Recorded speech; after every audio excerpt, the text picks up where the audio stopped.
Hi everyone, स्वागत है आपका मेरे यूट्यूब चैनल में। हम लोग बेसिकली माइस्क्वेल डेटाबेस कंप्लीट कर रहे हैं, कवर कर रहे हैं। तो ये थर्ड लेक्चर है। बेसिकली ये जो क्वेश्चंस है very very important for the interview purpose, right. So previous lecture में भी हमने कंप्लीट किया था जो इंटरव्यू में पूछा जाता है।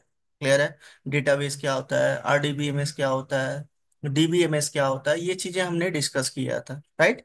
अगर जहाँ आपका छूट गया था प्रीवियस लेक्चर, एक बार देख लो। और ये भी जो मैं आज डिस्कस कर रहा हूँ very very important for the interview purpose. अगर जहाँ आप माइस्क्वेल डेटाबेस पे कहीं पे आप इंटरव्यू देने जा रहे हो, माइस्क्वेल डेटाबेस के प्रोफाइल पे ये क्वेश्चंस आपसे 100% पूछा जा सकता है। क्लियर है। चलिए पहले समझते हैं। तो एसक्यूएल वर्सेस माइस्क्वेल मतलब दोनों में डिफरेंस क्या है। ठीक है, तो मैंने दो तीन पॉइंट लिखा है और ये मैंने ऑलरेडी प्रीवियस भी डिस्कस किया था। चलो इसमें भी मैं आपको डिटेल्स में थोड़ा सा बताता हूँ, ठीक है ना। तो पहले एसक्यूएल की बात करते हैं। एसक्यूएल क्या है? एक लैंग्वेज है, पॉइंट नंबर वन। ये स्ट्रक्चर क्वेरी लैंग्वेज है जिसका यूज करते हैं डेटाबेस से कम्युनिकेट करने के लिए। That's it. कम्युनिकेट मतलब डेटाबेस में क्या करते हैं, या तो इंसर्ट करते हैं डेटा, या फैच करते हैं, या डिलीट करते हैं, या अपडेट करते हैं। क्लियर है। या एग्जिस्टिंग डेटा है उसमें मॉडिफिकेशन करते हैं। ये सारी चीजें अगर जहाँ करना है तो आपको यूज करना पड़ेगा एसक्यूएल। ठीक है।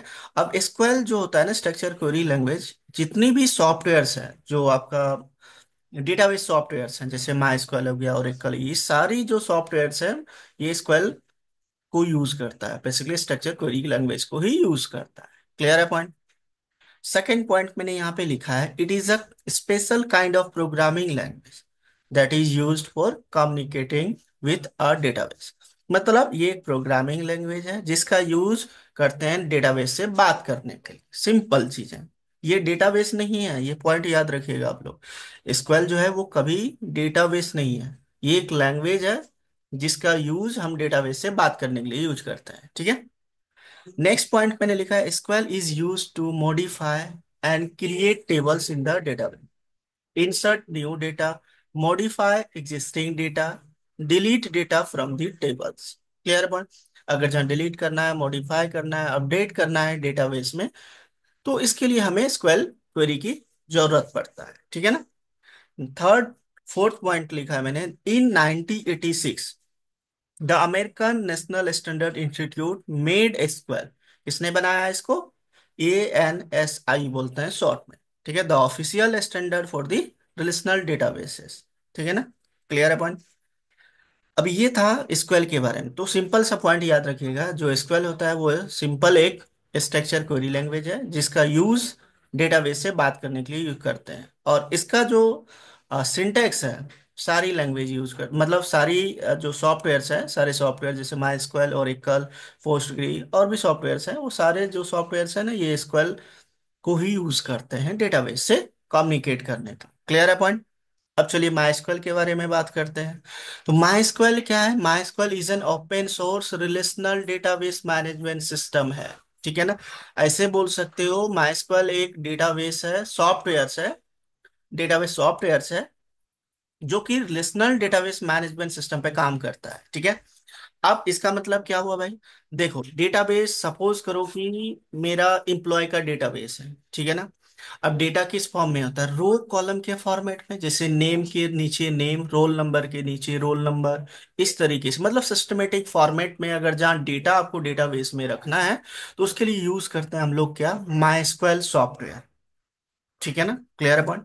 नेक्स्ट पॉइंट मैंने लिखा है second, MySQL uses structure query language. Already हमने बताया कि माइस्क्वेल हो या ओरेकल हो, बेसिकली स्ट्रक्चर क्वेरी लैंग्वेज को ही फॉलो करता है to manage and manipulate databases. ठीक है। अगर जहाँ मैनेज करना है, मैनेज मतलब कुछ भी डेटा रखना है, अपडेट करना है, डिलीट करना है, सेलेक्ट करना है, डेटाबेस के साथ आपको काम करना है, तो उसके लिए यूज करते हैं हम लोग माइस्क्वेल। ठीक है ना। नेक्स्ट पॉइंट लिखा है मैंने, MySQL software is use to create tables for storing related data. अब रिलेटेड डेटा मतलब कि जैसे कि सपोज कर लो मेरा एक एप्लीकेशन है, सपोज फ्लिपकार्ट, छोटा सा एग्जांपल है। अब फ्लिपकार्ट में क्या होता है कि डेली बहुत सारे यूजर्स होते हैं जो कि उस पे कोई ना कोई प्रोडक्ट परचेज करते हैं, है ना। अब डेटा आता है, कोई ने कोई प्रोडक्ट परचेज किया तो वो डेटा जाएगा बेसिकली डेटाबेस में। तो उसके लिए वो डेटा आपका सिस्टमेटिक फॉर्मेट में रहेगा, तभी आप इजिली फाइंड आउट कर पाओगे, है ना। तो उसके लिए हम लोग यूज करते हैं माइस्क्ल डेटाबेस सॉफ्टवेयर। ठीक है, जैसे थोड़ा सा एग्जांपल मैंने यहाँ पे एक डेटा टेबल का मैंने यहाँ पे स्क्रीनशॉट लगाया है, इससे समझते हैं। ठीक है, देखो आईडी लिया, नेम लिया, एज लिया, एड्रेस लिया, ठीक है।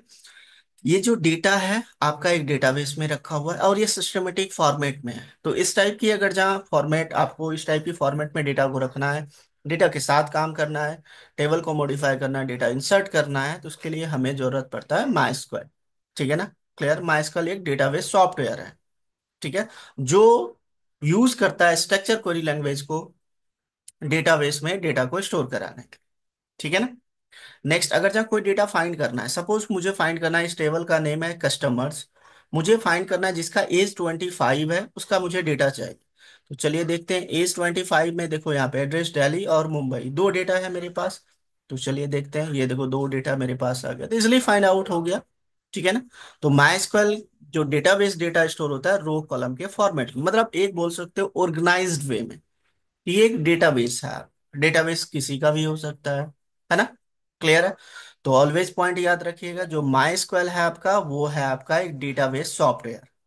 और जो स्ट्रक्चर क्वेरी लैंग्वेज स्क्वेल है, वो है आपका एक लैंग्वेज बोल सकते हो, प्रोग्रामिंग लैंग्वेज है, स्पेशल टाइप ऑफ लैंग्वेज है, जिसको यूज करते हैं हम डेटाबेस से बात करने के लिए।